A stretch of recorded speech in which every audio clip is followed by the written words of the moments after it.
Welcome back, everybody. Harry P with the Driftless Homestead. What I'm going to show you today is sharpening a chainsaw blade with the Stihl 3-in-1 sharpener, 2-in-1 sharpener, 4-in-1 sharpener. With the Stihl sharpener, it's extremely hard to make a mistake with this thing. It's dummy proof. That's why I use it. I have bought a bench grinder before. I've hand filed before, and it's all kind of difficult to keep the angles right. I've got a little vise that goes on out in the woods to do it by hand that clips on the chainsaw.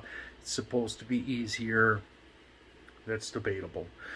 So what I'm going to show you today is I'm going to show you this all-in-one. Let's call it an all-in-one Stihl sharpener. I use it all the time. I carry it out into the woods with me. I probably sharpen a chainsaw with it probably 10, 12 times. And then if I think that I might be getting out of line a little bit, I'll take it in and have it professionally sharpened. But this saves me a lot of money because the majority of the time I just do it myself. So let me show you a few things about the chain, and then I'll get into sharpening it with this all-in-one Stihl chainsaw sharpener. Here is the chainsaw bar and blade. This would be the cutting edge or tooth. Wrong one. This would be the cutting edge or tooth of the blade. This would be your raker or depth portion of the blade, and I'll show you on this one over here that this is the gullet. Billy Ray, tells you when you're sharpening, you got to get into the gullet. That removes the chips so you don't have any buildup on the chain as it's going through the cut. And then this, of course, here is the leading edge of the tooth, and this is what you'd have to place that separate gauge over, depth gauge over, and you'd use a flat file to file that. So on the Stihl all-in-one sharpener, you'll see it has a flat file for doing the depth gauge, and then it has a round file, and then it has another round file for doing the other side of the chain.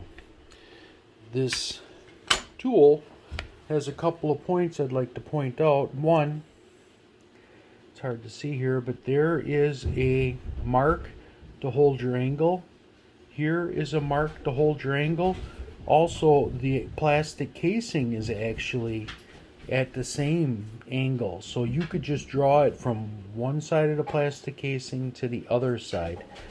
And you'd be pretty good. So the only thing that you have to worry about by hand would be up-down movement. So as long as you take your time, set it down, and go even across it, it should do a pretty good job. When I'm like this one, I'll probably do 4-5 passes on the tooth. Normally when I'm out in the woods and I refuel and put new oil in, which I always do at the same time, I'll do probably 3 passes on the thing, and it keeps it super sharp as you're going through there. So let me show you how to set this up and get rolling with it. A couple more things about this sharpener is it also has an arrow on there for the direction you want to travel with when you push this. Another thing too, it may look like I'm going back and forth across this. Don't go back and forth. Push when you cut, lift it off, pull it back. So you're just pushing in the one direction and cutting in the one direction. And then here it kind of shows you the relationship that this should be to your chainsaw and bar, and then it's how it should sit in the chain here. Primarily what you're doing is you're concerned about the round files to make sure that they're sitting in the gullet and against the cutting edge. So let's get going. You want to go what you want to do is you want to go once through the chainsaw one way and then turn it around and go once through the chainsaw the other way. On the top of the tooth there, it also shows you the cut that you're supposed to leave on the cutting edge. So what I normally do is I put a mark on the chain with a magic marker, which I seem to have lost.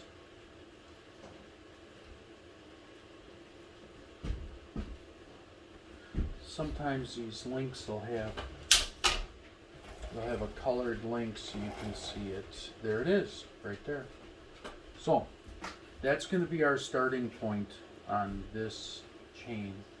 So we'll start with the blades going all one direction. So we put the chain brake on. We turn this so that it's the right way to the saw, and it shows the cutting direction. And we are going to start right here. So we just set it on the saw. These two guides here will sit on a blade apiece, so that gives you your angle. You can almost let it sit there and it'll show you, as far as the angle this way. And then we're going to pull it to the plastic piece, and we're going to go from plastic piece to plastic piece. So I'm going to go 1, 2, 3, 4, 5. We'll just do 5 this time, although I see that the blade is not in good condition based on the way it's sitting on there. Here's the next one on that direction. 1, 2, 3, 4, 5. You get the picture on the counting. I'm going to stop.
Okay, that's it on one direction. So now I'm going to reposition the saw so you can continue to watch.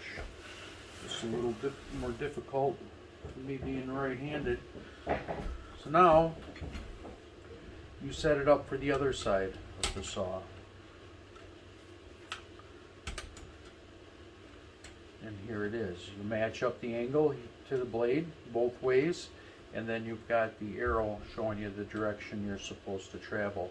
We'll use this same green link as a marker of where we start. And I'll just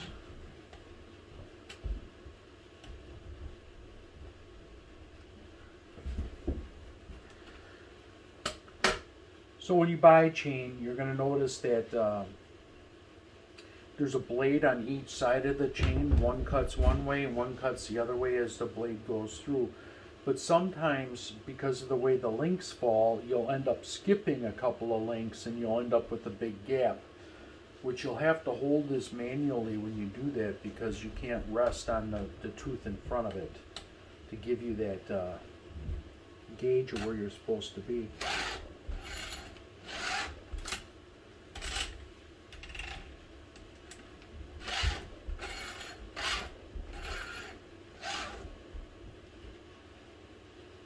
Wow, I cannot believe how bad this chain is.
And there's the green link.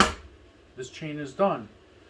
Although I am going to bring it in to be sharpened. This is, I don't know if you see this, but there's 3 links between blades here, and they're both the same cutting side on this one. And then when you look at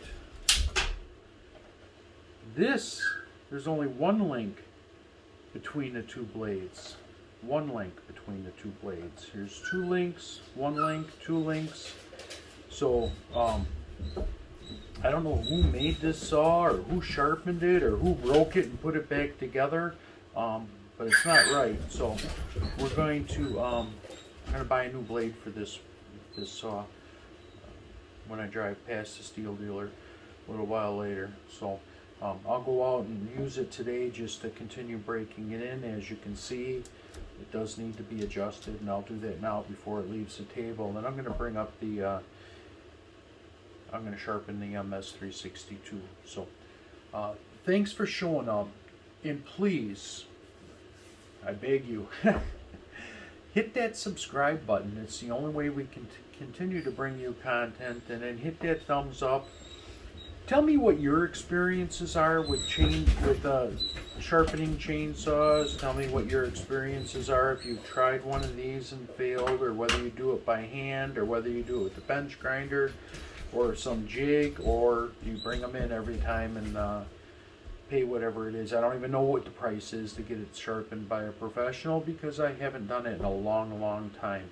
So thank you very much for showing up, and have a great day.